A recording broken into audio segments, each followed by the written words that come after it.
कि वो हर चीज पर पर्दा डालता है, पर्दा डालने का प्रयास करता है। और इसी तरह कहता है कि मनोज शंकर मुरारी लाल के घर में रहता है। जो मनोज है, मनोज शंकर जो है उनका उनका भतीजा है, उनका मित्र का बेटा है। वो मनोज के घर मतलब मनोज शंकर के घर में ही रहता है। और इनके पिता की हत्या खुद मुरारी लाल ने करवाई थी। आज जो मनोज है वो मुरारी लाल के घर में रहता है, लेकिन इसी मनोज के पिता की हत्या मुरारी लाल ने की थी, वो भी रिश्वत के लिए। आगे पता चलेगा, उसकी हत्या करवा दी थी रिश्वत के लिए। क्योंकि जो रिश्वत खोर होते हैं ना, वो किसी का नहीं होता है, किसी का सगा नहीं होता है। वो जो रिश्वत लेने वाले होते हैं वो किसी के सगे नहीं होते हैं, वो लेंगे तो लेंगे। अब भगवंत सिंह का, अब देखो यहाँ पर एक तरफ तो जो है मुरारी लाल है, जो जीवन भर यह छुपाने का प्रयास करते हैं। मनोज उन्हीं के घर में रहता है कि मनोज को ये न पता चल जाए कि उसके बाप को मैंने मरवाया है। ये उनकी सबसे बड़ी कमजोरी है, और ये कमजोरी वो छुपाने का प्रयास करता है। दूसरी तरफ एक बहुत महत्वपूर्ण पात्र है रजनीकांत, जो भगवंत सिंह का भतीजा है। अब भगवंत सिंह का भतीजा रजनीकांत है। अब पारिवारिक संपत्ति को लेकर दोनों में, रजनीकांत और भगवंत में झगड़ा होता है। और भगवंत सिंह अपने सगे भाई भतीजे रजनीकांत को मरवाना चाहता है। अब भगवंत सिंह जो है, पारिवारिक संपत्ति को लेकर झगड़ा होता है, और रजनीकांत को भगवंत सिंह मरवाना चाहता है। समझना, अब भगवंत सिंह मरवाना चाहता है, इसके लिए वह मुरारी लाल को पर्याप्त धन देता है। मुरारी लाल चूंकि डिप्टी कलेक्टर है, तो रजनी जो भगवंत सिंह है उन्हें खूब पैसा देता है, और पैसा दे के कहता है कि हम इनको मरवाएंगे, तुम कुछ मत कहना। वो मरवाने का प्रयास करता है। दूसरी तरफ मुरारी लाल इस पैसे से अब देखो मुरारी लाल डबल गेम खेलता है। मुरारी लाल सोचता है कि भले भगवंत सिंह रजनीकांत को मरवा देगा, क्योंकि जो रजनीकांत है, आगे आओगा खेल होता है, रजनीकांत जो है मुरारी लाल की बेटी से प्रेम करता है। ठीक है, आगे आएगा, क्लियर होगा। तो अब ये चाहता है कि भले रजनीकांत को मार देगा, और उसके पास जो पैसे मिलेगा हम मनोज शंकर को विदेश भेज देंगे, जिससे मनोज शंकर को कभी पता ही नहीं चलेगा कि उसके बाप को मैंने मरवाया है। तो साथ ही अपने पुत्री चंद्रकला से विवाह भी करवाना चाहता है। अब जब अब मुरारी लाल चाहता है कि मनोज को विदेश भेज देंगे, और अपनी पुत्री जो चंद्रकला है उससे उनका हम विवाह भी करवा देंगे, विवाह भी करवा देंगे। मनोरमा एक, कहता है कि मनोरमा एक विधवा नारी है। अब इसी में एक मनोरमा पात्र भी है, जो एक विधवा नारी है, जो कला की उपासना करती है। उन्होंने चित्र बनाया था यौवन के द्वार पर। मनोरमा जो है एक चित्र बनाई थी, विधवा है, अभी युवा है, लेकिन यौवन के द्वार पर उन्होंने एक चित्र बनाई थी मनोरमा, यौवन के द्वार पर। अब द्वार पर मुरारी लाल मनोरमा से प्रेम करता है। जो मुरारी लाल है वो मनोरमा, जो एक विधवा नारी है, युवा है, उनसे प्रेम करता है। लेकिन मनोरमा मनोशंकर से प्रेम करती है। मनोरमा जो है मनोशंकर से, मौ से मनोरमा, मौ से मनोशंकर, याद रखना। मनोरमा मनोशंकर से प्यार करती है। लेकिन जो रजनी का जो मुरारी लाल है वो मनोरमा से प्रेम करता है। और दूसरी तरफ मुरारी लाल चाहता है कि हमारी बेटी का विवाह जो है मनोज से हो जाए, लेकिन यहाँ उनकी बेटी चंद्रकला जो है रजनीकांत से प्रेम करती है। लेकिन जब उसे पता चलता है कि अब जो इनकी बेटी है चंद्रकला, वो रजनीकांत से प्रेम करती है। एक दिन क्या होता है कि रजनीकांत को खूब धुलाई होता है। मारने में भगवंत सिंह प्लस उसका जो बाप मुरारी लाल दोनों शामिल होता है, और मारने का प्रयास करता है। जब ये बात जब ये बात चंद्रकला को पता चलता है, तो जो है चंद्रकला को बहुत गुस्सा आता है। उन्हें जब ये पता चलता है कि हमारा बाप ने ही रजनीकांत को मरवाने का प्रयास किया है, तो वो भागे भागे हॉस्पिटल में जाती है, और वहीं पर जो है सिंदूर दान करवाती है। हॉस्पिटल में ही रजनीकांत उसके मांग में सिंदूर भर देते हैं। ये बिहार में ज्यादा खेला होता है। बिहार में खेला क्या होता है पता है? लड़का लड़की को किसी कहीं देख लिया ना बाहर घूमते हुए, तो पकड़ के दोनों को मंदिर में ले जाके जल्दी जबरदस्ती सिंदूर दान डलवा देता है। बिहार में पकड़ुआ विवाह भी होता है, इसीलिए ये चीज दिखा। पकड़ुआ विवाह क्या होता है? लड़का पकड़ के ले गया, अब समझ गया कि विक्की झा जो है बन गया असिस्टेंट प्रोफेसर दिल्ली में। सर मुझे ही, मैं ही मिला सर आपको। बिहार से तुम ही हो। इसको पकड़ के एक बंदूक लेगा, दो चार बंदूक मारेगा। उसके बाद हमारे यहाँ स्कॉर्पियो, सारे गुंडा स्कॉर्पियो रखता है, स्कॉर्पियो पर 10 गुंडा बैठाएगा और उसके बाद जाके किसी भी लड़की से जबरदस्ती सिंदूर डलवा देगा। अब सिंदूर डलवा के बाद इसको छोड़ दिया जाएगा। उसके बाद एक आध महीने 2 महीने बाद लड़की वाले अपनी बेटी को इनके घर पहुंचा देगा। अब रखना जरूरी है। तो यहाँ यही हाल होता है रजनीकांत का भी, कि रजनीकांत जो है उसी जगह मतलब सिंदूर दान करती, इसीलिए इसका नाम है सिंदूर की होली। कि हॉस्पिटल में ही जो है शादी कर लेती है ये चंद्रकला, और अपने पिता को खरी खोटी सुनाती भी है। अंत में मनोज शंकर, जिसको शुरू से अंत तक पर्दा डाल के मुरारी लाल रखा था, कमजोरी को, अंत में मनोज शंकर को यह पता चल जाता है कि उसके बाप ने, मुरारी लाल ने मात्र 8,000 रुपये के लिए उसके बाप को मरवा दिया था, नाव से धकेल दिया था। नाटक के अंत में चंद्रकला रजनीकांत के साथ हो लेती है, मनोरमा मनोशंकर के साथ हो लेती है, प्रेम करती है, और बेचारा मुरारी मुरारी लाल अलग हो जाता है, अकेला रह जाता है। तो ये एक तरह से आदर्शवादी नाटक है, जिसमें ये दिखाया गया है कि जो गलत आदमी है उनका अंत में पतन होता है इस नाटक में। अब आते हैं इस नाटक के बारे में थोड़ी सी और मैं चर्चा करूं। बेसिकली यह नाटक क्या है, 3-4 पार्ट में से कथानक याद रखना। एक मुरारी लाल मेन कैरेक्टर है, इसकी बेटी चंद्रकला है, दोस्त का, मित्र का, जिस जिस मित्र को मरवाया है उसी का बेटा मनोशंकर है। रजनीकांत इनके बेटी से प्रेम करती है, लेकिन पैसे के लिए रजनीकांत को भी मरवाना चाहता है। जब ये बात पता चलता है तो दोनों, बहुत छोटा नाटक है, 40-50 पेज का है, और दोनों में झगड़ा हो जाता है। झगड़ा होता है तो सबको पता खुल जाता है। तो अंत में जो है मुरारी लाल अकेला रह जाता है। गलत करने वाले हर वक्त अकेले ही रहते हैं, ये ध्यान रखना, है ना, अकेला रह जाता है। अब इस नाटक का देखो कुछ और भी है, डिस्क्रिप्शन अब में आएंगे, समझ गए मेन चीज।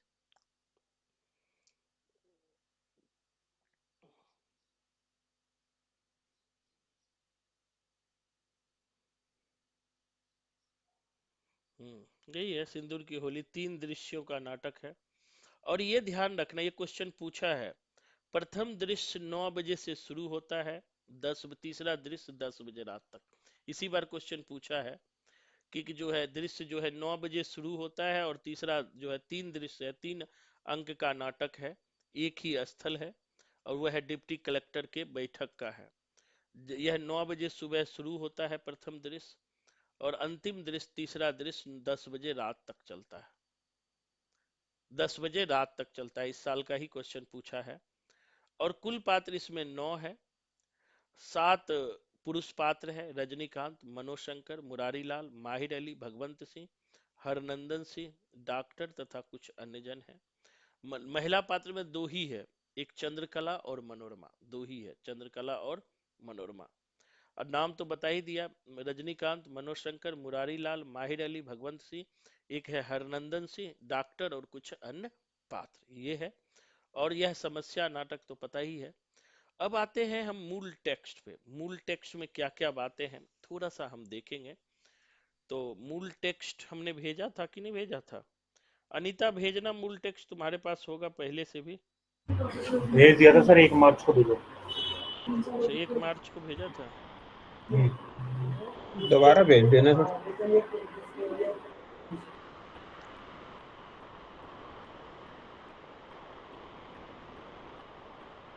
मेरे पास भी नहीं है सर।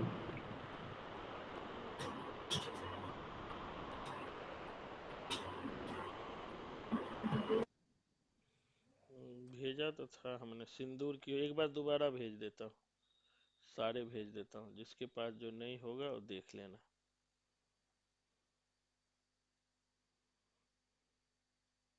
आषाढ़ का एक दिन सिंदूर की होली 120 पेज का है। एक बार और भेज देता हूँ आप सबको।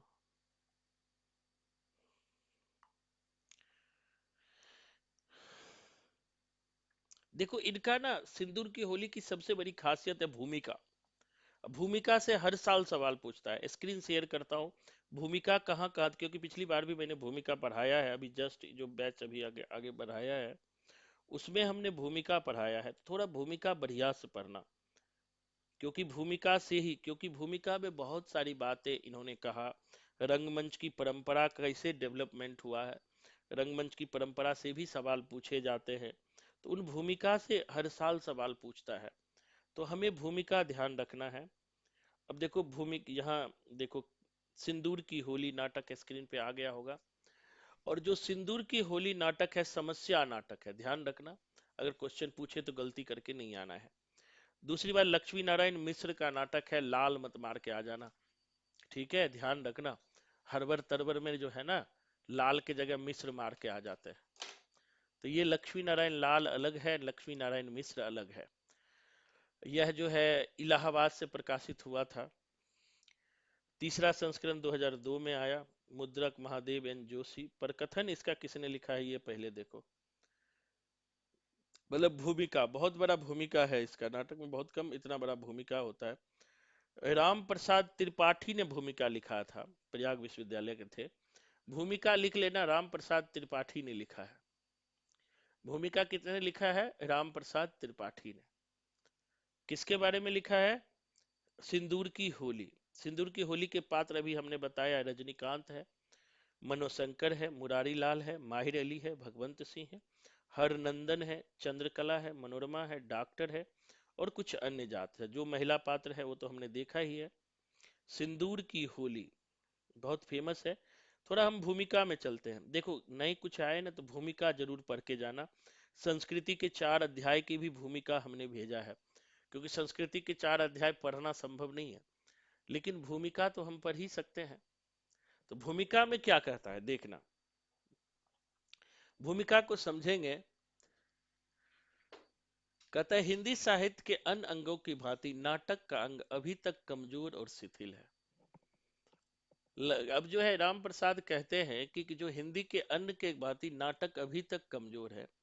हिंदी नाटकों का आरंभ एक प्रकार से बाबू हरिश्चंद्र के समय से ही हुआ। भारतेंदु के काल में नाटककारों में लक्ष्मण सिंह, प्रताप नारायण मिश्र, अंबिका दत्त व्यास, श्रीनिवास दास, बद्री नारायण चौधरी आदि है। उन सज्जनों ने देश के धार्मिक, नैतिक और सामाजिक परिस्थितियों पर इतना ध्यान दिया कि जीवन के दूसरे अंग को सोचने अथवा प्रकाश में डालने का अवसर ही न मिला। उनके नाटकों के विषय प्राय ऐसे थे जिनकी ओर सर्वसाधारण का ध्यान आकर्षित करना अत्यावश्यक था।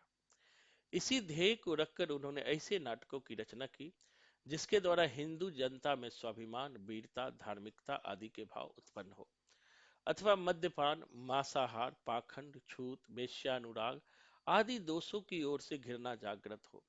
जो कुछ मौलिक कृतियां उस समय हुई वे प्राय उपयुक्त ध्येय के साधन अथवा कम्मल मनोरंजन के लिए हुई, मनोरंजन के लिए। इसके अतिरिक्त अनुवादों की भी धूमधाम रही। संस्कृत, अंग्रेजी, बंगला के नाटकों का अनुवाद किया गया।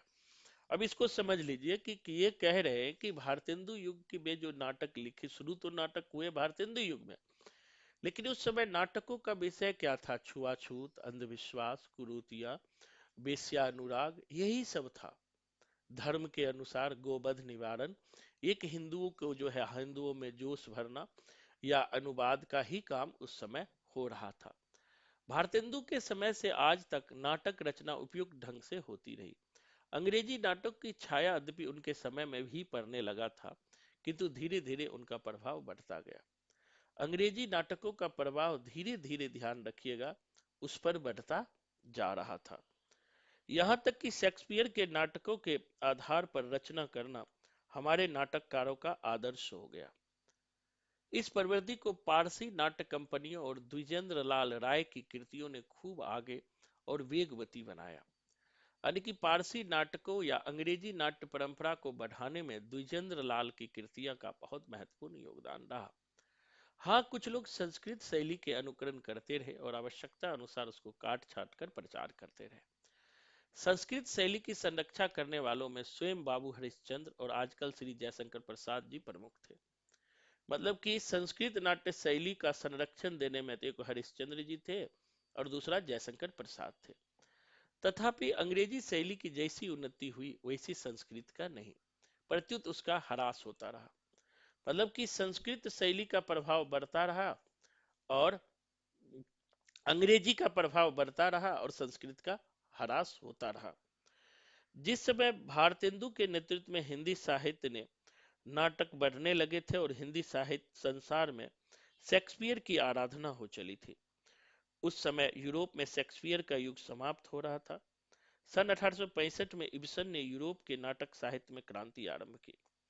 अब देखो ध्यान रखना, जिस समय भारत में भारतेंदु के नेतृत्व में हिंदी नाट्य परंपरा बढ़ रहा था और हिंदी संसार में शेक्सपियर की आराधना हो चली थी, मतलब हिंदी नाटक में शेक्सपियर का प्रभाव बढ़ रहा था।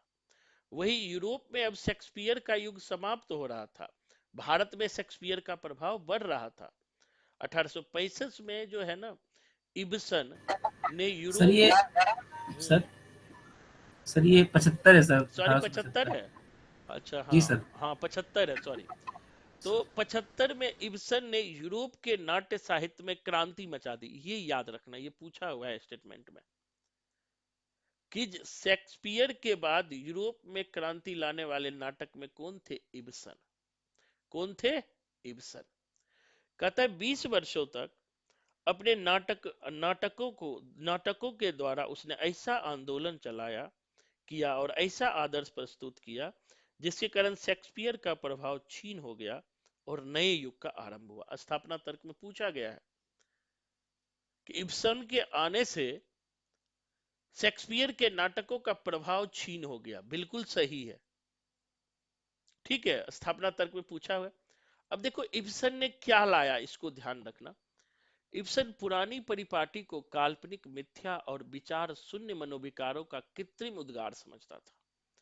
जो इब्सन थे, स्टेटमेंट ध्यान रखना, कि जो पुरानी परिपाटी को, जो पुरानी परंपराओं में नाटक लिखे जा रहे उन्हें काल्पनिक, मिथ्या और विचार शून्य मनोविकारों का कृत्रिम उद्गार मानता था। केवल विनोद के लिए काल्पनिक रचनाएं करना, जिनका जीवन से वास्तविक संबंध नाम मात्र के लिए ही था, उसने व्यर्थ ही नहीं किंतु हानिकारक भी समझा।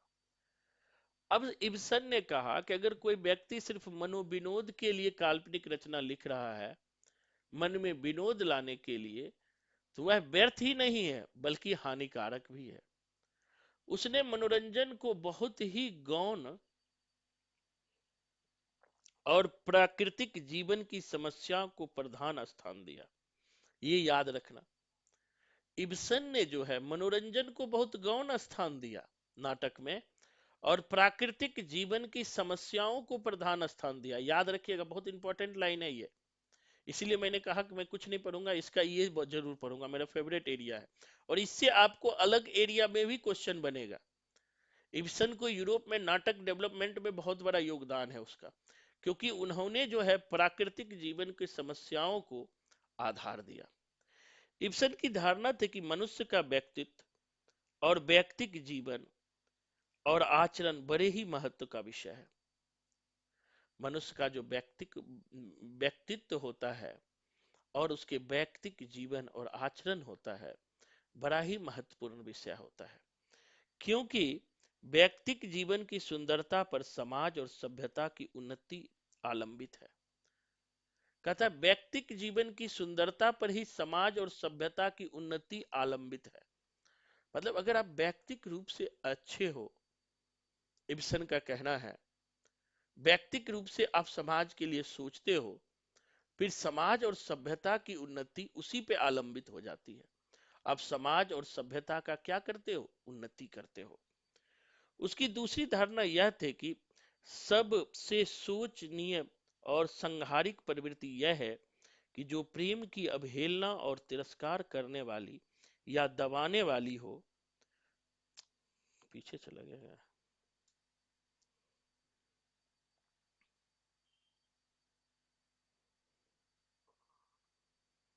हम्म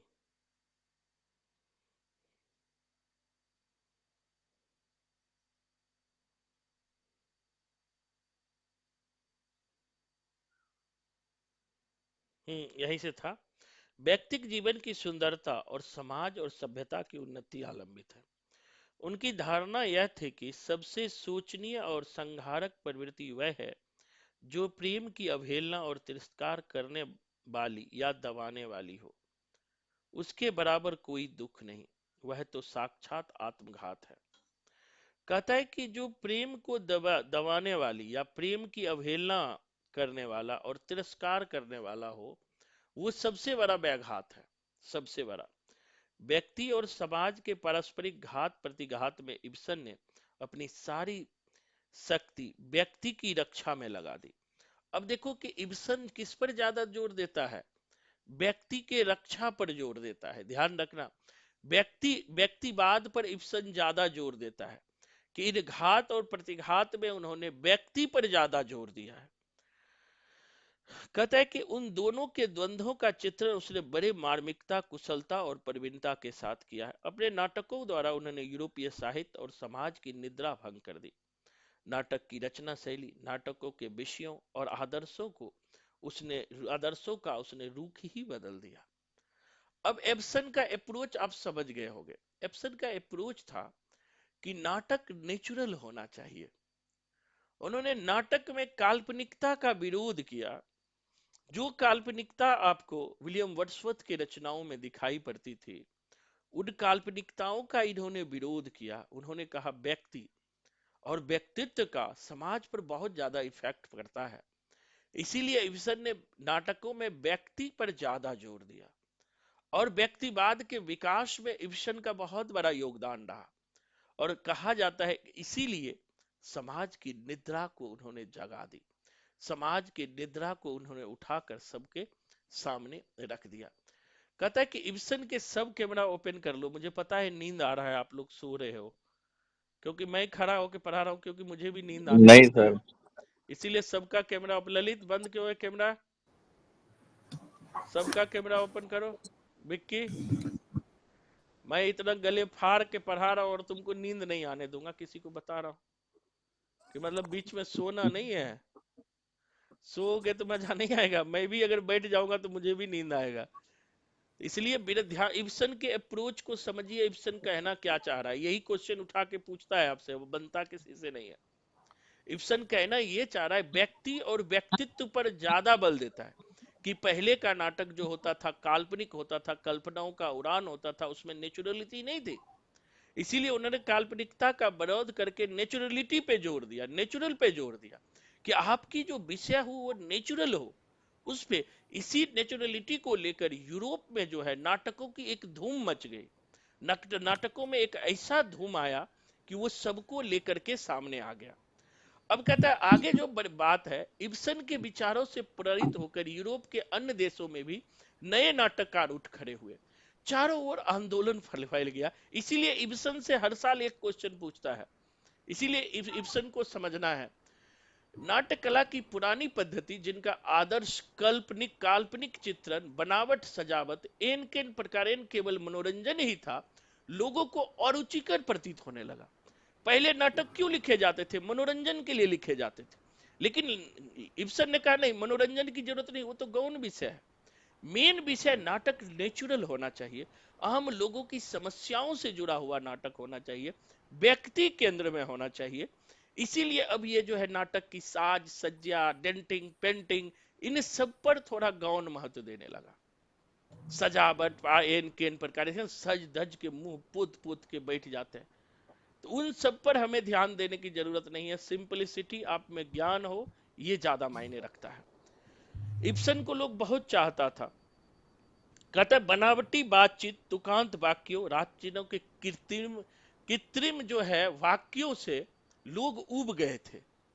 दिनों दिन यह विचार बढ़ने लगा कि नाटक का लक्ष्य सामाजिक जीवन और समस्या का विवेचन ही होना चाहिए। अब देखो, इब्सन कहना चाह रहे थे कि नाटक का लक्ष्य क्या होना चाहिए, सामाजिक जीवन और सामाजिक जीवन की समस्या का विवेचन। क्योंकि ये समस्या नाटक है, सामाजिक समस्या नाटक है सिंदूर की होली, इसीलिए सामाजिक जीवन और समाज, और ये भी पूछता है कि सिंदूर की होली पर किसका प्रभाव है, इब्सन के नाटकों का प्रभाव है, कि विवेचन होनी चाहिए। अतएव जीवन की वास्तविक समस्या पर प्रकाश डालने और उसे सुलझाने के लिए ही नाटक लिखे जाने लगे। उनके वास्तविकता, यथार्थता और सत्यता की क्या है, सत्यता की धानता बढ़ने लगी, यानी सत्यता का एरिया, मतलब अब नाटक का विषय इब्सन ने क्या रखा, वास्तविकता, यथार्थता। नाटक क्या हो, और वास्तविक जीवन की समस्या से जुड़ा हुआ हो, नाटक हो समस्या से जुड़ा हुआ, ऐसे नहीं कि ही हू, तो वो नाटक नहीं है। या फिर जो है टाइम पास करने के लिए, मनोरंजन के लिए, भारत में ऐसे ही नाटक लिखे जा रहे थे मनोरंजन के लिए, बोला नहीं ये नाटक सही नहीं है, इस नाटक में वास्तविकता खो जाती है, नेचुरलिटी खो जाती है। तो नेचुरल हो, नेचुरल। जैसे गांव में लड़की देखने के लिए जाओगे ना, तो दिल्ली की तरह पोतते नहीं है, वहां सिंपल 2 बार एक से मुंह धो दिया, एक सिंपल पाउडर लगा लिया, लड़के वाले को दिखा दिए, तो वो नेचुरल ब्यूटी उसे कहते हैं, है ना, पोत के ब्यूटी नहीं बनाया जाता है। कहता है जिस प्रकार नाटक का लक्ष्य बदलने लगा, उसी प्रकार नाट्य कला में भी परिवर्तन होने लगा। कृत्रिमता, तरक भरक, सज धज, चपटीपन, वागाडंबर को छोड़कर लोग स्वाभाविक सरलता और तथ्यानुधान की ओर बढ़ने लगे। परिणाम यह हुआ कि नए ढंग की नाट्यशालाएं और रंगमंच बनने लगे। यह आंदोलन फ्रांस में आत्वान और रूस में एस्टेलिनवस्की ने जोरों के समर्थन किया, ये लिख लेना। इसका विकास फ्रांस में आत्वान ने किया और रूस में एस्टेन एस्टेनिलावस्की ने किया। ठीक, इसी को आगे बढ़ाया, इसको लिख लेना। इसका विकास फ्रांस के इन्होंने किया। आत्वान, माइक कैमरा क्यों बंद कर लिया, और रूस में एस्टेलिनोवस्की दिया हुआ है, देख के लिख लेना। जी सर। हाँ, नहीं तो जो जो कैमरा बंद करके रखोगे ना, उनको कल से बुर्का पहन के कहूंगा आने के लिए, ऐसे आने नहीं दूंगा, ठीक है। ये नियम बना लिए कि सारे बच्चे कैमरा ऑफ करके बैठे, अनीता अभी भी कैमरा ऑफ करके बैठी हुई है। ललित भैया भी ऑफ करके बैठे हैं सर। नहीं सर नहीं, मैं खाना खाना खा रही थी, मैं भी आ नहीं गई। नहीं, सबको मैं देख खिलाओ, रही हूँ लेकिन सबको खिलाओ खाना, कोई बात नहीं। और कल दिखा दिखा खा रहे थे ना ललित रसगुल्ला, तो आप दिखा दिखा आज खाना खाओ। ये तो भैया जैसे को तैसा है ना। आगे बढ़ते हैं, समझ गए सब कैसे कैसे जो है इब्सन का प्रभाव नाटक में आया। इब्सन का अप्रोच याद होना चाहिए, नहीं तो सवाल नहीं बनेगा। कहता इसी काल में इंग्लैंड में बर्नार्ड शाह का उत्थान हुआ। देखो अब देखो कि यूरोप पे एक तो इब्सन आया, इंग्लैंड में जॉर्ज बर्नार्ड शाह आया। ये बर्नार्ड शाह का बहुत बड़ा योगदान है, बर्नार्ड शाह का नाटक के विकास में। उसने भी नैसर्गिक जीवन और ईश्वर आराध का तारतम्य समझने एवं उसमें सामंजस्य स्थापित करने का प्रयास किया। उसके नाटक में भी सामयिक समस्या और सामूहिक अथवा वैयक्तिक प्रश्नों पर सहानुभूति पूर्वक प्रकाश डालने एवं पथ प्रदर्शन का प्रयत्न किया गया। अब जो इब्सन भाई साहब आए, उन्होंने भी सामयिक समस्या अथवा सामूहिक या वैयक्तिक प्रश्नों पर सहानुभूतिपूर्ण प्रकाश डालने का प्रयास किया। उसको भी यदि आदि में अनेक कठिनाइयां उठानी पड़ी शुरू में, उसके नाटकों का अभिनय करने के लिए साधारण नाटक समितियां जो व्यापार की दृष्टि से ही नाटक करती थी तैयार ना थी। कुछ नाटकों का अभिनय सरकार द्वारा मना कर दिया गया क्योंकि वे उसे कुरुचिपूर्ण समझे गए। उसके एक सर पुराने इसके ऊपर वाला पैराग्राफ थोड़ा फिर से पढ़िए, थोड़ा समझ में नहीं। कहता है कि उसके भी आदि में अनेक कठिनाइयों, जो जो बर्नार्ड शाह थे ना, आदि मतलब होता है शुरू, शुरू में उन्हें बहुत कठिनाई का सामना करना पड़ा क्योंकि वो साधारण जीवन की समस्याओं को नाटक में लेते थे, जिसके कारण जो है सरकार भी मना कर देता था क्योंकि उसे वह कुरुचिपूर्ण समझते थे। एक उसके पुराने मित्र आर्चर ने तो उसे यह भी समझाने का प्रयत्न किया कि उसमें नाटक रचना की शक्ति, क्षमता और योग्यता ही नहीं, अतएव अनाधिकार चेष्टा का भी परित्याग करके उसे और कोई काम करना चाहिए। किंतु वो अपने टेक पर जमे रहे और धीरे धीरे उनका सिक्का इंग्लैंड में ही नहीं किंतु यूरोप और अमेरिका में भी जम गया। यहां तक कि 1926 में उन्हें नोबेल पुरस्कार मिला। उनके नाटकों का शिक्षित समुदाय में बड़ा आदर होने लगा और उनके अभिनय करने के लिए समितियां और नई नाट्यशालाएं खुल गई और नाट्य कला की परिपाटी बदलने लगी। ये बर्नार्ड शाह के बारे में है। कहता यद्यपि गत यूरोपीय महासमर 1914 से 19 जो प्रथम विश्व युद्ध हुआ, इसके कारण जनता की रुचि में कुछ परिवर्तन और विकार उत्पन्न हो गया, किंतु इस पर भी इब्सन, बर्नार्ड शाह आदि का प्रभाव शिक्षित समुदाय पर वैसा ही जमा रहा। पश्चिम देशों की इस प्रवृत्ति का हमारे साहित्य पर गहरा प्रभाव पड़ना अनिवार्य है। यूरोपीय ढंग की शिक्षा, आवागमन और विचार विनिमय की सुगमता के कारण साहित्य में आदान प्रदान और व्यापकता बहुत बढ़ गई। हिंदी साहित्य के प्रत्येक अंग पर यूरोपीय प्रभाव पड़ा है।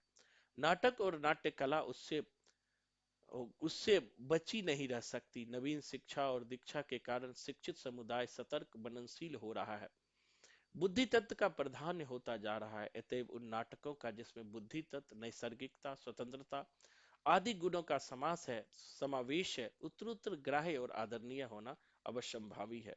कपोल कल्पना, कृत्रिमता, आडंबर, पाखंड, खोखले आदर्शवाद से आधुनिक शिक्षित समुदाय के मानसिक, आध्यात्मिक और नैसर्गिक तृष्णा की शांति कदापि नहीं हो सकती, चाहे वो कितने ही सुंदर और मनोरंजन क्यों न हो। प्राकृतिक जीवन का मानसिक प्रकाश में अनुसंधान करना और जीवन के तदनुसार नियंत्रण करना ही इस युग का ध्येय हो रहा है। रूढ़ियों की जंजीरों को, चाहे वे लोहे की ही हो या सोने की, चाहे उन पर धर्म, समय, समाज और अतीत सभ्यता की छाप क्यों न पड़ी हो, तोड़ना और साहित्य एवं समाज की स्वतंत्रता और नैसर्गिकता की नींव पर रचना करना ही आधुनिक शिक्षित का लक्ष्य है। ये बहुत इंपॉर्टेंट लाइन है, इसको कोड कर लेना। अब यहाँ पर बहुत सारी बातें कही गई कि शुरू में बर्नार्ड शाह भी आए, तो ये बहुत इंपॉर्टेंट लाइन है, इसको कोड कर लेना कि शुरू में जब बर्नार्ड शाह आए तो उसको भी विरोध का समर्थन करा, क्योंकि उन्होंने सामाजिक जीवन की समस्याओं को उठाया। अभी भी नाटक में कोई सामाजिक जीवन का समस्या उठाएगा तो सरकार विरोध करेगी। क्यों करेगी? अब कहेगा पानी नहीं है, फलना नहीं है, ठिकाना नहीं है।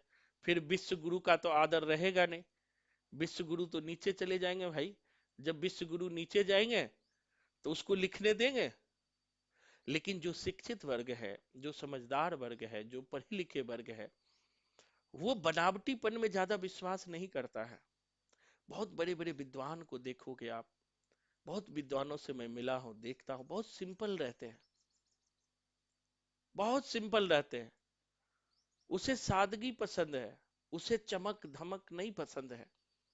यही सादगी पल लिए हुए इब्सन और जॉर्ज फर्नांड शाह का नाटक था, और इसी का प्रभाव बाद में भारत में भी पड़ता है और सामाजिक जीवन की समस्याओं को उठाना शुरू करता है, और यही सामाजिक जीवन की समस्याओं को लक्ष्य करता है।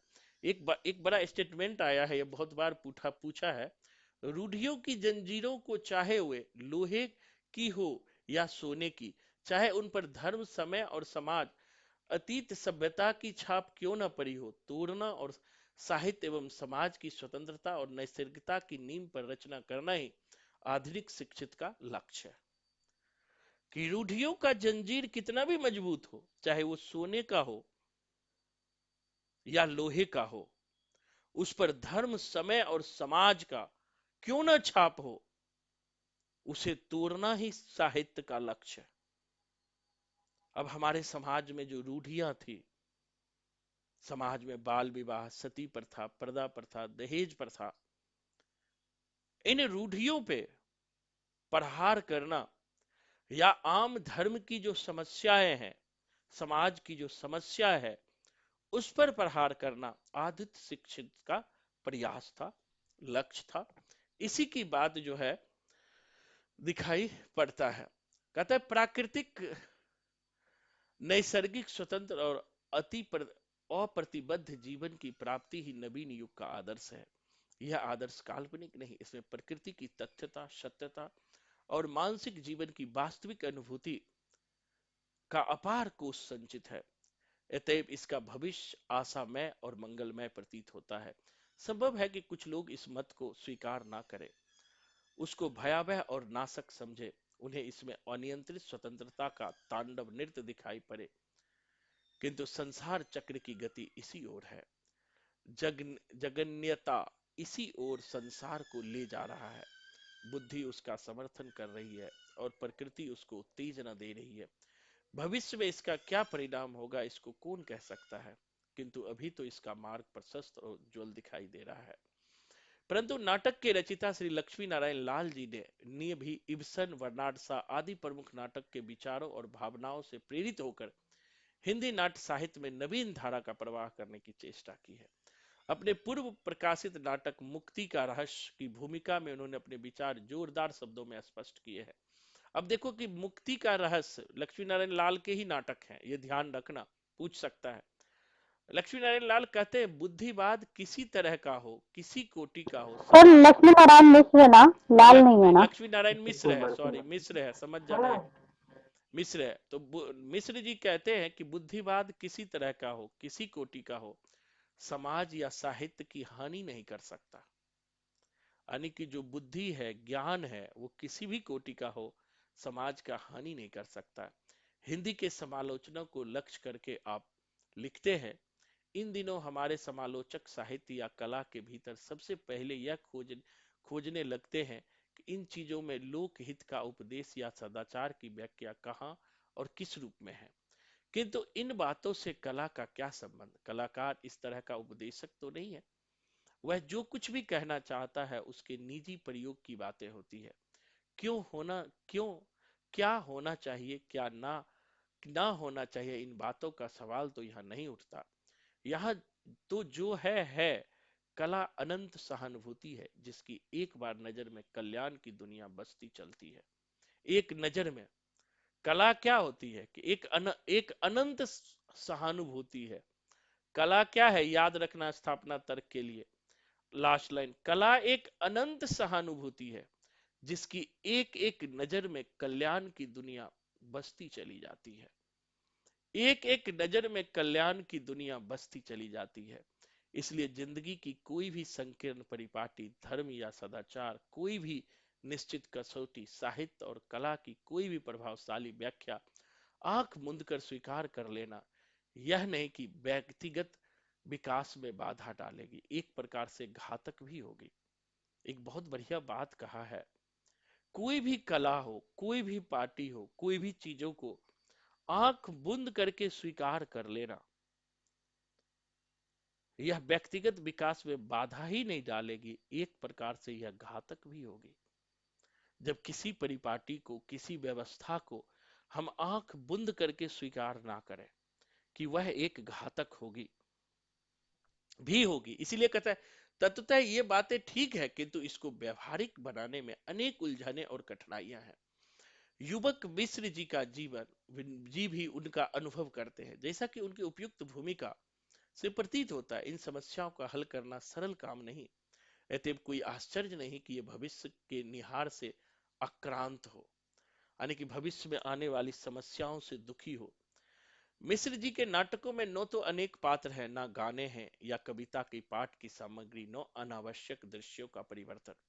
उनके नाटक का पट विस्तार भी इतना नहीं कि उसमें विभिन्न देश काल, व्यवस्थाओं और घटनाओं को की विभ्रममयी भरती हो। आधुनिक यूरोपीय शैली के अनुकूल उनमें गिने चुने आवश्यक पात्र हैं और व्यापार भी सुसंगत और सुनियंत्रित है। आपके कुछ शुरू के नाटकों में कहीं कुछ अनावश्यक बातों के लिए विस्तार का दोष आ गया था, किंतु अब धीरे धीरे जा चुका है। उपयुक्त विशेषताएं प्रस्तुत नाटक सिंदूर की होली में भी है।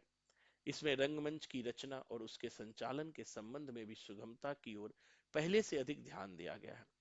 नाटक का समय थोड़ा है, घटनास्थल भी एक ही है, केवल थोड़ा सा ही हेर फेर है। इसके पात्र भी 5-6 है। प्रत्येक पात्र का अपना अपना व्यक्तित्व है, प्रत्येक का विकास अपने अपने ढंग का है, प्रत्येक की भावना और उसके व्यक्तित्व का चित्रण सहानुभूति पूर्वक किया गया है। यहाँ तक कि मुरारी लाल का भी चित्रण सहानुभूति शून्य नहीं है। मनोरमा और चंद्रकला दोनों शिक्षित स्त्रियां हैं, उसमें कोमलता, सहिष्णुता और उच्च आदर्श का अद्भुत सम्मिश्रण है। दोनों में अनुराग और त्याग का चमत्कार है। चंद्रकला ने प्रेम का जो आदर्श रखा वह पौराणिक चित्रों से कम नहीं। मनोरमा ने दूसरा आदर्श खड़ा करने का प्रयत्न किया, किंतु मनोशंकर ऐसे विक्षिप्त दशा में था कि वह उससे सहयोग न कर सका। दोनों चित्रों का सूक्ष्म भेद नाटक रचिता ने चंद्रकला के द्वारा कहलवा दिया। ये लाइन याद रखना। तुम्हारी मजबूरी पहले सामाजिक फिर मानसिक हुई, मेरी मजबूरी प्रारंभ से ही मानसिक हो गई। दूसरे अंक में मनोरमा और मनोरशंकर का और तीसरे अंक में चंद्रकला और मनोरमा का वार्तालाप ओज और विचारपूर्ण है। मिश्र जी का प्रयत्न सर्वाधा सराहनीय है। उनका यह प्रस्तुत नाटक कलागत प्रौढ़ता और विवेक का द्योतक है। संभव है विशेष छानबीन करने पर किंचित दोष भी दिखाई दे, लेकिन इसके लिए तो एकहु 200 गुना सन्निपाते निमनंतो जो किरणो निष्कटम, और इसलिए उनकी रचनाएं आदरणीय है। नाटक साहित्य में वह युग परिवर्तन करना चाहते हैं। इत इत दर्द इत दर्द हम उनका स्वागत करते हैं और आशा करते हैं हिंदी संसार भी उनकी कृतियों का आदर करेगा, उनके उत्साह को बढ़ाकर उनके अपने आदर्श की प्राप्ति में और हिंदी साहित्य की श्री वृद्धि में सहायता करेंगे। 20 अप्रैल 1934, प्रयाग विश्वविद्यालय, राम प्रसाद त्रिपाठी, DSc। कुछ समझ आया नाटक के विषय वस्तु?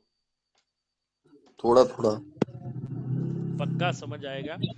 एक दो बार और पढ़िएगा, बहुत इंपॉर्टेंट है इसको पढ़ना, क्योंकि सिंदूर की होली से जो क्वेश्चन अधिकतर पूछे हैं वो एक यहाँ जो इन्होंने 2-3 का बहुत बढ़िया बात की। एक तो विलियम शेक्सपियर का, इब्सन का और जॉर्ज बर्नार्ड शाह का, और धीरे धीरे कैसे नाटक व्यक्तिक होती गई। व्यक्तिक, माइक बंद कर लिए परसुन।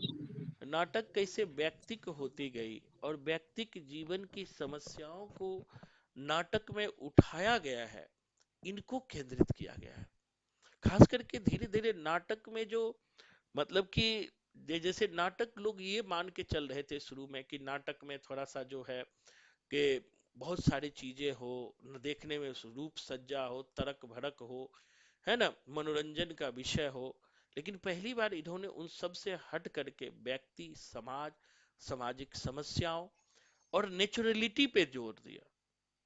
जो एक नेचुरल चीजें होती है कि नाटक में नेचुरलिटी होनी चाहिए, मूल समस्या होनी चाहिए, उस पर इन्होंने जोर दिया। और यही बातें जो है सिंदूर की होली में भी दिखाई देती है। लक्ष्मी नारायण मिश्र जी के नाटक बहुत छोटे हैं, लेकिन इसमें जो ना तो आपको दिखाई पड़ेगा कहा भी इन्होंने, ना कोई कविता दिखाई, गीत दिखाई नहीं पड़ेगा, लेकिन सामाजिक जीवन की समस्याओं को उन्हें उठाया है। हर बात, चाहे वो मनोज शंकर हो, रजनीकांत हो, मुरारी लाल हो, माहिर अली हो, भगवंत सिंह हो, चंद्रकला हो, मनोरमा हो, हरनंदन हो, डॉक्टर हो या जन हो, सब अपनी अपनी जगह पर अपनी अपनी बातों को खूबसूरती से रख रहे हैं। यही नाटकों की खूबसूरती होती है। अब नाटकों का कुछ डायलॉग है, उसको पढ़िएगा आप लोग, क्योंकि बड़ा नाटक है, 120 पेज का है, ज्यादा तो है नहीं, पढ़ लेंगे आप, 15 पेज तो पढ़ ही लिया। नाटक का शुरुआत होता है बरसात के दिन से। प्राय एक पहर दिन चढ़ चुका है, लेकिन आकाश में घने बादल होने के कारण मालूम हो रहा है कि अभी भी सवेरा है। डिप्टी कलेक्टर मुरारी लाल का बंगला है। बंगला के सामने की ओर एक बड़ा कमरा है, जिसमें अंग्रेजी ढंग के एक दूसरे से लगे हुए सामने की ओर 4 दरवाजे हैं। दरवाजे सभी खुले हुए हैं और कमरों के बीच में एक बड़ी मेज के चारों ओर लकड़ी की कुर्सियां रखी है। मेज पर एक अखबार, एक तस्तरी में पान, इलायची और उनके पास ही गोल्ड फ्लेक सिगरेट का डिब्बा दिया सली है। तो मतलब एक जो डिप्टी कलेक्टर का जो ऑफिस होता है उसमें क्या क्या चीजें होता है, शुरू में उन्हीं चीजों को यहाँ पर बताया गया है। अब भीतर से प्रवेश होता है। सबसे पहले मुरारी लाल बोलता है, कहाँ चले गए थे जी? 9:30 हो रहा है। 9 बजे से शुरू होता है। आज मुकदमे अधिक थे,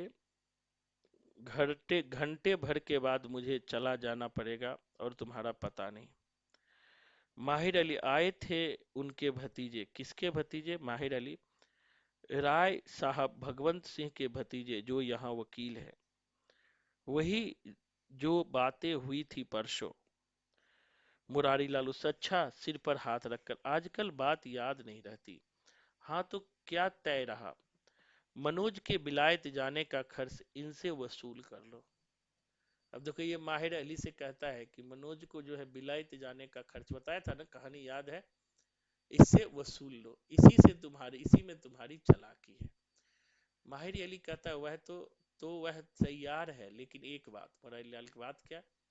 माहिर अली, पट्टेदारी का झगड़ा है। पट्टेदारी का झगड़ा समझते हो? पट्टेदारी का झगड़ा बताओ। नहीं सर, नहीं। नहीं सर, आप पट्टेदारी का बताओ। झगड़ा होता है, पट्टीदारी का झगड़ा होता है कि अपने भाई के बीच जो झगड़ा होता है ना, उसे पट्टेदार बोलते हैं। जैसे हमारा भाई हमारा जमीन पटीदार, खरीद लिया, पटीदार। पट्टेदार उसे बोलते हैं, पट्टीदारी है ना। तो ये पट्टीदारी का झगड़ा है। उस दिन जो लड़का आपसे मिलने आया था, जिसकी उम्र 17-18 साल के करीब था, उसके बाप को मरे अभी साल भर हो रहा है। साल भर हो रहा है। अब उसे कमजोर और गरीब समझकर राय साहब उसका हक भी हड़प लेना चाहता है। बेचारा उस दिन रोने लगा था। एक ही खानदान और एक ही खून का है। अब उन्हीं का भतीजा आया था रोते हुए डिप्टी कलेक्टर के पास, वही रजनीकांत रोते हुए आया था, 18-19 साल का लड़का, कि कलेक्टर से कहने के लिए कि देखो हमारा चाचा हमारे जमीन को हड़प रहा है। मुरार, अच्छा तो इससे तुम क्या कर सकते हो? मैं खूब जानता हूं, भगवंत बड़ा जालिम है। लाखों रुपये रैयत को लूट कर जमा कर लिया है। अभी तक ऑनरी मजिस्ट्रेट था, इस साल राय साहब भी हो गया है। उधर का सारा इलाका उसी के रूप में है, जो चाहे कर लेगा। तो फिर मैं क्यों ना कुछ? भाई वह तो राजी है देने को, 10,000 लेकर तो वह अभी आ रहा है, लेकिन उस लड़के की जान जाएगी। हुजूर को खुश कर लेने के बाद वह उसकी जान ले लेगा। पुलिस उसके राय की ही है ही। इधर आपकी ओर से भी वह बेखौफ हो जाएगा। देहात के लोग उसके दबाव में रहेंगे ही, इसलिए। अब देखो, वो अपने भतीजा का ही जान लेना चाहता है। राय साहब पावरफुल आदमी है, जैसा कि हमने कहानी में बताया। तो वो सबको तो खिला चुका है कि मारने के बाद हम पर कोई प्रभाव ना पड़े। अब तो कहता है कि तुमको भी खिलाने के लिए 10,000 रुपया लेकर आया था। मुरैल, हाँ क्या इसलिए? माहिर अली, हुजूर मुझे तो उस पर बदकिस्मत लड़के पर रहम हो रहा है। मुरारी लाल कहता है, लेकिन इसमें हो ही क्या सकता है? माहिर अली, इससे तो हुजूर जो कुछ कहेंगे मान जाएगा ही। राय साहब को भी दबा कर सुलह करा दीजिए। मुरारी लाल कुछ विरक्त, अच्छा देखा जाएगा। मनोज को रुपये तो मिल गया होगा अब तक। माहिर अली, मिल गया होगा, आज मिल जाएगा। मुरारी लाल, देखना कहीं उसे मालूम ना हो जाए। मालूम किसे सरकार? मुरारी लाल, मनोशंकर को वह बात केवल तुम ही जानते हो। वही बात जो उसके बाप को मारा है, वही पता न चल जाए, केवल तुम ही तो जानते हो। अब वो पता न चल जाए। माहिर अली कहता है कि लेकिन आप एक बार यह बार बार क्यों कहा करते हैं? उसमें भी तो मैं ही। मुरारी लाल, मुझे उस बात का बड़ा दुख है। मनोज अगर जान जाएगा कि उसके पिता ने मेरी ही वजह से आत्महत्या की थी, चुप होकर जैसे किसी गहरी चिंता में पड़ जाता है। 10 वर्ष का समय निकल गया, अभी तक तो बात छिपी हुई है, लेकिन अगर किसी दिन खुल गई तो मेरे मुंह पर स्याही पुत जाएगी और फिर मैं किसी काम का नहीं रहूंगा। कुर्सी पर झुककर गहरी सांस लेता है। झुककर गहरी सांस खींचता है। लगता है माहिर अली कुछ रूखे सा, हुजूर अगर आप मुझ पर विश्वास करते हैं, सुबह करते हो, तो मुझे जवाब दे। मुरारी लाल, मैं तुम पर विश्वास करूंगा, सुबह करूंगा।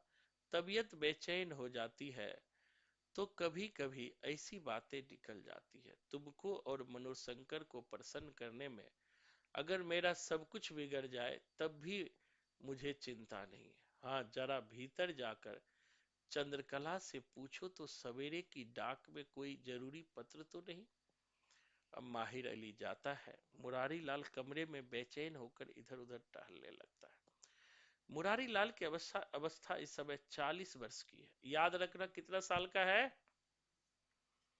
40 साल का, नींद मत मारना, खर्राटे 40 मत साल लेना, का है मुझे सर। पता है नींद आ रहा है। गोरा क्या और हुआ सर? स्वस्थ है। कौन कौन खर्राटे ले रहा है, एक दूसरे को देखना, कोई खर्राटे ना ले। विक्की सो रहा है भाई। सर सबने कैमरे बंद कर रखे हैं। खर्राटे ले रहा हूं बेटा, कल बुर्का पहना के बैठाऊंगा क्लास में, देख लेना। गोरा और स्वस्थ शरीर, आंखें छोटी लेकिन चमकती हुई, और घने काले बाल जो पीछे की ओर घूम रहे हैं। दाढ़ी मोछ बनी हुई, कमीज चौड़ी मोहरी का पैजामा और जूता पहने हैं। मुरारी लाल बिल्कुल युवा दिख रहा है, 40 साल का है तो हमारे ही एज का होगा, युवा ही होगा। चंद्रकला के साथ अब माहिर अली आते हैं। चंद्रकला मुरारी लाल की लड़की है। यूं तो चंद्रकला की अवस्था 20 वर्ष की हो चुकी है, ये याद रखना, कितने की है, 20 वर्ष की। लेकिन उसकी आवृत्ति से लड़कपन की सरलता झलकती है, जो उनकी सुंदरता को और भी लुभावनी बना रही है। वह हल्के हरे रंग की रेशमी साड़ी पहने हैं, जिसके आंचल और किनारे पर जरी का काम बना है। मुरारी लाल कहता है, माहिर अली को देखकर बाहर जाओ, शायद आ रहे हैं। माहिर अली का प्रस्थान। चंद्रकला की ओर ध्यान से देखते हुए, तुम्हारा चेहरा उतरा हुआ है, तबीयत ठीक है ना? चंद्रकला मुस्कुराने के प्रयास करती हो, कहते नहीं तो। मुरारी लाल कुर्सी पर बैठते हो, क्यों नहीं, तुम उदास हो रही हो, कोई पत्र? एक टक उसकी ओर देखने लगती है। चंद्रकला कुछ सहा कर, लखनऊ से उसकी बीमारी फिर से उमड़ गई है। किसी दिन 2 घंटे से अधिक बेहोशी में रहे। मुरारीलाल, मनोज स्वयं अपनी बीमारी बढ़ा रहा है। यह अवस्था ही ऐसी होती है। पिछली बार गया था, नियम से ना तो भोजन करता है, ना नियम से सोता है। रात को लड़के हॉस्टल में सोते रहते हैं और वह कमरा बंद कर पार्क में जाकर बांसुरी बजाता है। इस तरह स्वस्थ तो बिगड़ेगा ही। सोचने की मुद्रा में, उसका भाग्य तो मैं बदल नहीं सकता। अपनी ओर से मैंने दूसरे के लिए कोई कोई कहां तक अपनी जान ना मालूम, इस झंझट से कब छुट्टी मिलेगी। अब देखो, मनोज यहाँ पर बीमार भी है और कहता है कि हॉस्टल में भी ये रहता है तो सोता नहीं है, बांसुरी बजाता है। तो मुरारी सोचता है कि इस झंझट से हमें कुछ कब छुट्टी मिलेगी। चंद्रकला कहती, लेकिन यह झंझट भी तो आपने स्वयं ही पाला है, नहीं तो उससे आपका कोई संबंध नहीं। चंद्रकला कहती है कि झंझट तो तुमने खुद ही पाला है, उससे तो कोई संबंध नहीं। मुरारी लाल कहता, कैसी बात कर रही हो, मैं क्या क्या करता हूं, इसकी आलोचना तुम्हें नहीं करनी चाहिए। चंद्रकला कहती, मैंने कुछ कहा तो नहीं कि। मुरारी लाल हाथ लग, चुप रहो। कहा क्यों नहीं? मेरी उनसे कोई संबंध नहीं। यह तुम्हें कैसे मालूम? मेरे मित्र का लड़का है, मरने के समय उसने उसे मेरे गोद में डाल दिया था, इसलिए मैं उसके लिए इतना चिंतित रहता हूँ। जब तक वह स्वयं अपने पैरों पर खड़ा नहीं हो जाएगा, मेरा कर्तव्य उसके साथ यही रहेगा। चंद्रकला, अच्छा तो आप मुझे क्षमा करें। मुरारी लाल, यह क्षमा तुम नहीं मांग रही हो, तुमको जो मैंने बीए तक अंग्रेजी पढ़ा दी है ना, तुम्हारी वही पढ़ाई क्षमा मांग रही है। जाओ भीतर, आजकल की शिक्षा में शब्दों का खिलवाड़ खूब सिखलाया जाता है। यहाँ देखो, अंग्रेजी शिक्षा पर कमेंट भी कर दिया, ठीक है, कि तुमको बीए तक पढ़ा दिया है ना, इसलिए ऐसे बोल रहे हो। चंद्रकला प्रस्थान करती है। मुरारी लाल तस्तरी से पान निकालकर मुंह में डालते हैं। माहिर अली का आ गए, एक आदमी और साथ में है। मुरारी लाल उठकर, मैं भीतर जा रहा हूँ, रुपये लेकर भीतर चले आओ। उन लोगों को यहाँ बैठा कर फिर मैं थोड़ी देर में यहाँ आ जाऊंगा। माहिर अली, लेकिन मैं। मुरारी लाल, कोई बात नहीं, मैं तो फिर आ ही जाऊंगा। माहिर अली गोशवारे में जाकर खड़ा हो जाता है। भगवंत सिंह और हरनंदन सिंह का प्रवेश होता है। भगवंत सिंह हाथ पकड़कर, साहब कहाँ है? माहिर अली, भीतर है, चलिए बैठिए। भगवंत सिंह कातर होकर, आप नाखुश क्यों हो रहे हैं? मैं आपको भी खुश कर तब यहाँ से जाऊंगा। उसका हाथ पकड़कर चलिए आप भी भीतर। माहिर अली भगवंत सिंह और हरनंदन सिंह के साथ कमरे में प्रवेश कर मेज के पास खड़ा हो जाता है। माहिर अली कहते बैठिए आप लोग। भगवंत सिंह बैठिए आप पहले। माहिर अली के आप बैठते क्यों नहीं साहब? भगवंत सिंह और हरनंदन सिंह बैठते। हाँ कहिए लाए हो? अब भगवंत सिंह हाँ लाया हूँ। माहिर अली की ओर देखता है। माहिर अली कहता है साहब लोग अपने हाथ में नहीं लेते, जैसे घूस साहब नहीं लेते अपने हाथ में। हाथ हिलाकर धरती की ओर संकेत करते हुए और उसी क्षण ऊपर हाथ उठाकर यहाँ और वहां जवाब देने को भी तो कुछ चाहिए। जिस दिन हिसाब होगा उसी दिन के लिए अपने हाथ से नहीं लेते। वो निकालते क्यों नहीं? रखिए यहाँ इस मेज पर। भगवान से कुछ सहम कर हरनंदन को संकेत करता है। हरनंदन कुर्सी से कुछ ऊपर उठते हुए कुर्ते के नीचे दोनों हाथ ले जाकर जैसे कोई गांठ खोलता है और एक रुमाल जिसके बीच में नोट बंधे हैं मेज पर रखता है। भगवंत सिंह रुमाल की गांठ खोलकर मेज पर रखता है। भगवंत सिंह माहिर अली की ओर संकुचित दृष्टि से देखते हुए गिन लीजिए ना। माहिर अली कहता है भगवंत की ओर तीव्र दृष्टि से देखते हुए कहिए भी कितना है? यहाँ चढ़ आने पर आप झूठ नहीं कह सकते। झूठ का रोजगार तो आप लोग देहातों में करते हैं, लगान वसूल करने के वक्त और बिरादरी में। भगवंत सिंह कहते 10,500। अच्छा तो 500 और। हरनंदन मुस्कुराते हुए 500 किसके लिए? माहिर अल कहते हैं मेरे लिए 500। हरनंदन से जी हाँ आपके लिए। भगवंत सिंह की ओर संकेत कर आपने बाबू साहब को समझा क्या है? इस कलेजे का आदमी इस जिले में नहीं है। हाँ साहब अभी आपका कभी सबका नहीं पड़ा, नहीं तो आप बाबू साहब को समझ गए होते। इस जिले में कोई ऐसा अफसर नहीं जो उनकी तबीयत ना जानता हो। लाखों रुपया उन्होंने हाकिमों के लिए खर्च कर दिया। और दोनों मुस्कुराते लगते हैं। बस यहाँ पर आप एक चीज देखेंगे कि यही जो है, इसमें ज्यादा दिमाग नहीं लगाना है, पढ़ लीजिएगा नहीं तो फिर बोरिंग होने लगेगा। कहने का मतलब यही है कि इस नाटक में माहिर अली और हरनंदन से जो एक पैसे वाला व्यक्ति है, वकील भी है, पावरफुल भी है, अपने पावर का प्रयोग करके किस तरह से वो रजनीकांत को हटाना चाहता है, अपने भतीजे को हटाना चाहता है। उसके लिए सारे अधिकारियों को घूस खिला देता है। जैसे चोर सब नहीं पकड़े क्यों जाते हैं कि सारे पुलिस वाले को वो पहले से ही खिला के रखते हैं। जब खिला के रखेंगे तो फिर वो पकड़ेंगे किसको? यही बात इस नाटक में भी है। इस नाटक को पढ़िएगा और यही सब अब तो वार्तालाप है। बैठ के आज इसको पूरा कर लीजिएगा। पूरा वार्तालाप शैली में ही है। तो चंद्र अंतिम में जो है वही चीज होता है जो कहानी मैंने आपको बता दिया कि इसकी सारी बातें क्या क्या है इसमें। इसको एक बार पढ़ लीजिएगा। अब थोड़ा सा और जो है एक और नाटक पे हम आज चर्चा करने वाले थे। वह नाटक था, पढ़ना नहीं रहने दो, वो नाटक कल ही पढ़ेंगे क्योंकि फिर आप इसको पढ़ोगे नहीं, है ना? तो उतना ही पढ़ो जिसको पढ़ पाओ, क्योंकि खत्म करना महत्वपूर्ण नहीं है, उसे पढ़ना भी महत्वपूर्ण है। तो काफी है, इस सप्ताह में खत्म ही हो जाएगा ये। तो सिंदूर की होली जो है इसको एक बार पढ़ लीजिएगा। जो इम्पोर्टेंट लगे उसको लाल पीला भी कर लीजिएगा। विषय वस्तु समझ ही गए हैं। और 10 ईयर का क्वेश्चन भी मैंने आपको भेज दिया है, तो उसको भी एक बार फिर से देख लीजिएगा कि किस तरह के क्वेश्चन पूछ रहे हैं, कैसे बन रहे हैं, जिससे कि आपका सवाल बन जाए।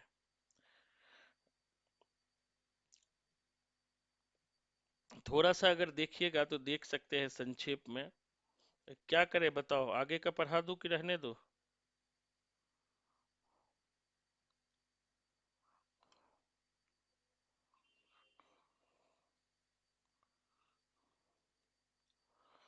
कोई बोल ही नहीं रहे। हम्म, आसिफ भाई बताइए। ओवरडोज हो जाएगा सर। हाँ इसीलिए तो मैंने कहा कि ओवरडोज नहीं करना है।